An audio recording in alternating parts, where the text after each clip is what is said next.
Kalau Sol Sol 60 lebih ribu geng. Sol 100k. 100k. Sol. Wow. So 100k lebih. International spec ni. Yes. Yang ini wash. Padu. So yang itu Yang tu apa? Yang itu Sama. sama, Aku kerusi ambil Itali ni. Okey, baik. Sol 60 lebih ribu. Yang itu Aha.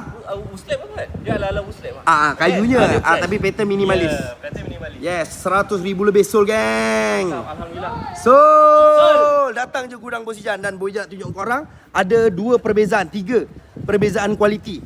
Okey, ni. Nah, pegang jap. Oh, kau dah ada record Okey, meh. Aku dah cakap dah, geng. Bagi tak belen. Kau tengok. Yang ni kan belen. Angkat je, tak payah tengok pun. Okey, ni Boy Ijat tunjuk sikit dengan korang. Okey, kenapa ni tak belen, ini belen. Ini tadi saksinya belum buka kotak lagi, Boy Ijat angkat je dah tahu, betul? Betul. Okey, tengok ni kita 3 stage. Sorry kaki. Kualiti dia ikut ni. Ni. Ini. Ni kualitinya. Nampak? Ni tengok mark betul-betul.